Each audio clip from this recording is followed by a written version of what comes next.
नमस्कार मंडळी, श्री स्वामी समर्थ. हिंदू पंचांगानुसार सन 2026 अत्यंत महत्त्वाचा असणार आहे. अधिक मास लागल्यामुळे हे वर्ष 13 महिन्याचे असेल. 17 मे ते 15 जून दरम्यान हा अधिक मास असणार आहे. या अधिक मासाला मलमास किंवा पुरुषोत्तम मास असेही म्हणतात. हा काळ अत्यंत धार्मिक आणि आध्यात्मिक दृष्टिकोनातून फारच महत्त्वाचा मानला जातो. या अधिक मासात केलेल्या कर्मांची फळं अनेक पटींनी वाढतात. हिंदू पंचांगानुसार अधिक मास हा 13वा महिना दर 3 वर्षांनी येतो. या महिन्यात सूर्य संक्रांत नसते, म्हणून हा महिना मलिन असा धोंड म्हणून मानला जातो. या महिन्यात कोणतेही मंगल कार्य केले जात नाहीत. जेव्हा एकच चंद्रमास दोनदा येतो तेव्हा पहिल्याला अधिक मास आणि दुसऱ्याला शुद्ध मास असे म्हणतात. चंद्र आणि सूर्य वर्षांमध्ये संतुलन राखण्यासाठी अधिक मास दर 3 वर्षांनी एकदा येत असतो.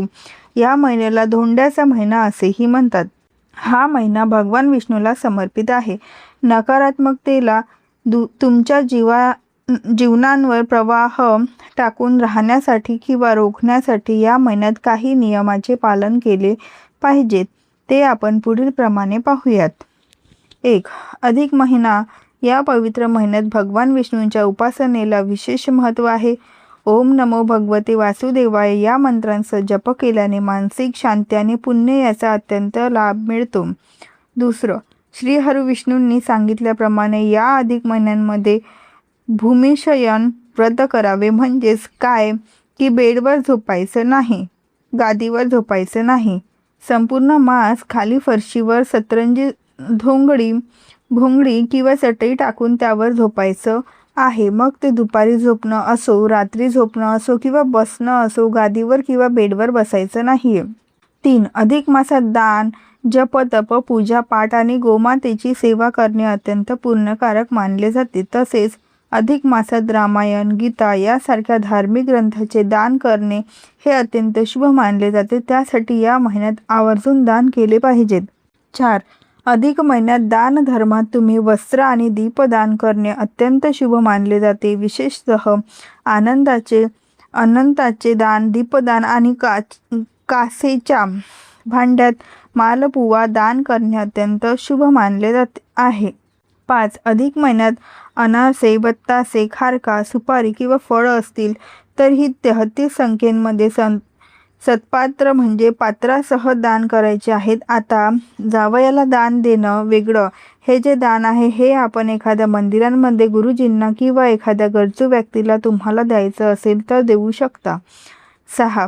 अधिक मासात एक वेळ जेवण करून सुद्धा तुम्ही अधिक मास पाळू शकता, उपवास करू शकता. या महिन्यांमध्ये अन्नदान करू शकता किंवा संपूर्ण धोंड्यांचा महिना म्हणजेच अधिक मासात गाईला गोग्रास खाऊ घालू शकता. जोडपं भोजन म्हणजे एखादं जोडपं बोलवायचं आणि संपूर्ण अधिक मास त्यांना दुपारचं किंवा रात्रीचं जेवण आपल्या घरी जेवू घालायचं.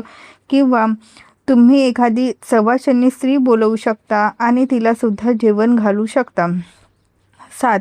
त्याचप्रमाणे अधिक महिन्यात आवळी स्नान करू शकता, तीर्थस्नान करू शकता. आता तीर्थस्नान तर आपण दररोज काही करू शकत नाही, मग काय करायचं? अधिक मास सुरू होण्याच्या अगोदरच पूजा साहित्याच्या दुकानांमधून गंगाजल आणून ठेवायचं किंवा तुमच्या घराच्या आजूबाजूला कुठे एखादे तीर्थक्षेत्र असेल, तिथे नदी असेल तर त्या नदीचं पाणी घरी आणून ठेवायचं आणि संपूर्ण अधिक मास रोज आंघोळीच्या पाण्यामध्ये ते पाणी थोडंसं मिक्स करायचं आणि त्या पाण्याने स्नान करायचं आहे. 8. या महिन्यात धरण, पारण, भोजन व्रत करू शकतो. म्हणजे एक दिवस जेवण करायचं, एक दिवस उपवास करायचा. हे व्रत पण तुम्ही करू शकता किंवा आपण दुसऱ्या पद्धतीने देखील धरण पारण करू शकतो. ते म्हणजे दिवसातून फक्त एकदाच जेवण करायचं, म्हणजे आपण संध्याकाळी एकदा जेवण करायचं असं देखील करू शकतो. याबद्दलचा सविस्तर व्हिडिओ येईल, त्यामध्ये तुम्हाला संपूर्ण माहिती मिळेल. आता 9. महाविष्णूंना आवळा अत्यंत प्रिय समजला जातो, म्हणून या महिन्यात काही जण आवळ्याच्या झाडाखाली आपलं धार्मिक अधिष्ठान जप-जाप सुद्धा आवर्जून करतात. तर काही जण या आवळ्याला कोरून त्यामध्ये तिळाच्या तेलाचा दिवा देवासमोर किंवा अगदी मंदिरात जाऊन देवासमोर लावतात. हे सुद्धा पुण्यकारक समजलं जातं. 10. या महिन्यांमध्ये केली जाणारी काही लोकप्रिय व्रतसुद्धा आहेत की जी आवर्जून वर्षानुवर्ष महिला करतात. तर त्यामध्ये हळदी कुंकू, स्वास्तिक व्रत, लाखोळी व्रत, त्यानंतर गोपज्ञ व्रत केलं जातं. 11. अधिक महिन्यात दररोज तुळशीची पूजा केली जाते किंवा एखादी सवाशणी बोलून तिची रोज ओटी भरली जाते किंवा एखाद्या सवाशणी स्त्रीला बोलवून रोज तिला जर चहा आवडत असेल तर चहा किंवा दूध आवडत असेल तर दूध तिला पाजलं जातं. एक तर सकाळचा चहा किंवा संध्याकाळचा चहा किंवा संध्याकाळचं दूध किंवा सकाळचं दूध. तर ती काही व्रते आणि दान आहेत जी आपण अधिक मासांमध्ये करू शकतो. 12. अधिक मास पुरुषोत्तम मास म्हणूनही ओळखला जातो.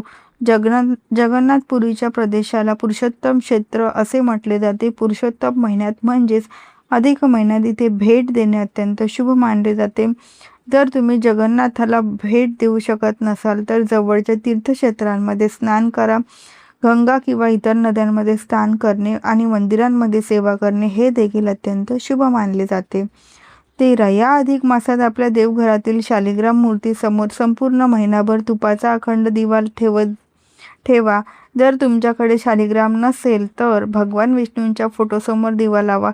या शुभ प्रथेमुळे मागील आणि सर्व जन्मातील पापांचे शालन होते आणि आपल्या आयुष्यात सुख, शांती आणि समृद्धीचे जीवन लाभते.